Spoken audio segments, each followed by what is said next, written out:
Kalau sekedar maju, kalau ukurannya teknologi yang tinggi, kalau ukurannya perkembangan yang luar biasa dahsyat, dengan bangunan yang menjulang, bahkan bisa abadi di setiap zaman, ternyata, mohon maaf, dalam pandangan Quran, itu belum masuk dan tercakup dalam aspek kategori modern dalam pengertian Al-Quran.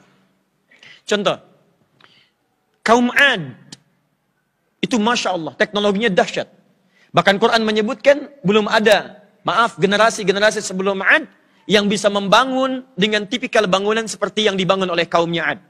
Quran surah ke-89, Al-Fajr, dari ayat yang ke-6. Alam tara kaifa fa'ala rabbuka bi ashabil fil.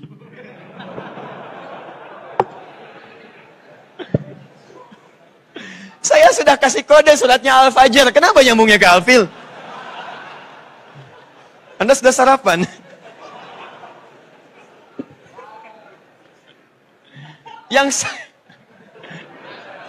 Yang saya tanyakan surat Al-Fajr. Saya sudah buka awal kuncinya. Kenapa nyambungnya ke Al-Fil? Alam tara kaifa fa'ala rabbuka bi'ad. Bukan bi ashabil fil. Luar biasa. Generasi modern. Sudah. Ini Irama dzatil imad. Kaum Ad itu masyarakatnya disebut dengan masyarakat Iram. Dzatil imad. Mereka punya kemampuan membangun konstruksi yang luar biasa dahsyatnya, hebat. Bangunan-bangunan tinggi dengan pondasi yang sangat kokoh. Karena asal kata imad itu asalnya pondasi yang kuat, kokoh. Imaduddin, pondasi agama yang kokoh. Mereka bukan hanya membangun bangunan yang menjulang tinggi, tapi bisa kokoh, kuat. Digoncang sana sini, masih bisa bertahan bangunannya. Allati lam yukhlaq mithluha fil bilad. Dan belum pernah dibangun yang seperti itu. Jadi melampaui zamannya tidak bisa tersaingi. Tapi mohon maaf, apakah itu disebut bagian generasi modern kata Quran? Tidak. Setelah itu, lihat Thamud, kaum Thamud. Wa Thamud alladzina jabus sakhra bil wad. Dan kaum Samud, Masya Allah, dahsyat juga. Dia bisa membuat bangunan-bangunan langsung dari gunung-gunung, bukit-bukit. Yang gunung-gunung batu, misal, dulu kan waktu kecil begini. Ada mataharinya, ada awannya, ada burungnya sini. Baik, Samud bukan hanya sekedar datang ke gunung. Setiap gunung batu, terlihat peluangnya, langsung dipahat di gunungnya. Orang sekarang cuma masuk gua, kaum Samud tidak. Langsung dibikin seketika rumah dari gunungnya. Bikin sampai ke dalamnya, sampai dihiasi, sampai dibikin coraknya. Luar biasa teman-teman sekalian. Apakah disebut modern oleh Quran? Tidak. Setelah itu siapa? Fir'aun. Fir'aun. Luar biasa. Punya apa Fir'aun? Fir'aun punya kemampuan membangun pasak-pasak. Itu istilah bahasa balaghah dalam Quran. Masya Allah. Wa Fir'auna dzil autad. Dan Fir'aun yang punya pasak-pasak. Kalau pasak kan dibikinnya seperti ini kan biasanya. Ya, Anda bikin pasak untuk kemah, untuk macam-macam. Makanya gunung disebut pasak. Setiap gunung dibangun bentuknya segitiga seperti ini. Perhatikan, Quran menyebutkan pasak bahasa kiasan untuk menunjuk pada piramid. Bukankah piramid seperti ini bangunannya? Baik ya, prinsip umumnya seperti ini. Bangunan segitiga, bentuk prisma. Teman-teman sekalian, apa yang terjadi? Bangunannya hebat, tinggi menjulang. Sampai sekarang, maaf, dicari-cari untuk membuat yang sama. Tapi belum ketemu bagaimana bisa membuat bahan-bahan seperti itu. Bertahan kuat sampai dengan sekarang. Anda ke Mesir masih kelihatan bangunannya. Anda ke Turki, kaum Namrud masih kelihatan bangunannya. Pertanyaannya, apakah disebut modern oleh Quran? Tidak. Tidak. Jauh.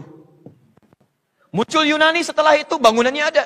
Anda ke Efesus, ke Turki, datang ke sana. Ada bangunan-bangunan peninggalan Yunani. Dari bangunan dulu, dengan segala cerita hayalannya bikin bangunan. Ada Zeus. Zeus kemudian selingkuh dengan manusia, melahirkan anak. Ya, anaknya namanya siapa? Pesus. Pesus kemudian punya teman. Ya, temannya Eragon. Eragon kemudian punya bapak. Namanya siapa? Halo? Poseidon. Ya, Poseidon berteman dengan Ares. Ares kemudian ingin menghancurkan Zeus. Ya, kemudian dia dibawa ke neraka, diikat di situ. Musuhnya adalah Kronos. Sampai diselamatkan oleh Perseus berteman dengan Andromeda dan datang menyelamatkan dia. Hades kemudian datang lagi membantu yang tadinya jadi musuh. Pada akhirnya Tuhannya meninggal. Meninggal. Ya. Karena terkena bara api dari Kronos. Anda tahu kisahnya? Nah itulah seperti itu. Saya nggak pernah nonton ya, cuman saya tahulah kisahnya. Kurang lebih demikian. Baik. Di apa yang terjadi? Anda ke Turki, ke Efesus, lihat bangunannya ada.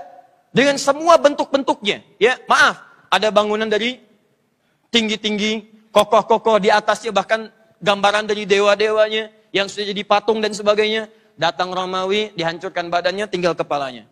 Bangunannya tinggi-tinggi, membentang sampai kisaran sepanjang Mediterania. Dari Turki sampai dengan ke Tripoli, ke Libya. Di Libya ada Lubda, dikenal dengan Leptis Magna. Ada lagi Subrata, peninggalan. Apakah disebut modern? Tidak. Padahal sudah melewati ribuan tahun dalam kehidupannya. Sekarang pertanyaannya, kalau Anda menisbatkan modern hanya karena sisi teknologi saja, maka Anda disebut oleh Quran belum masuk pada kategori modern. Kalau Anda bangga menjadi manusia modern hanya karena perkembangan bangunan saja, perkembangan yang sekitaran kita saja, teknologinya, ipteknya, segalanya, maka kata Quran, Anda terlambat. Karena yang cuma bisa bikin bangunan-bangunan tinggi bukan hanya Anda. Maaf, Ad sudah bisa bikin itu. Thamud bisa bikin itu.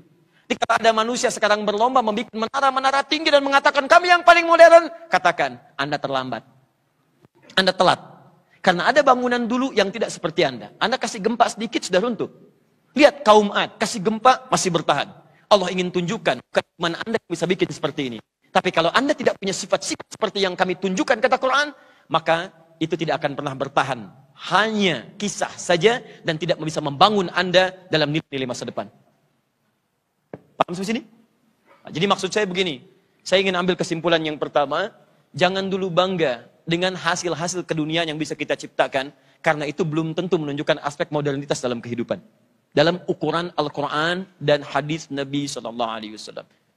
Jelas?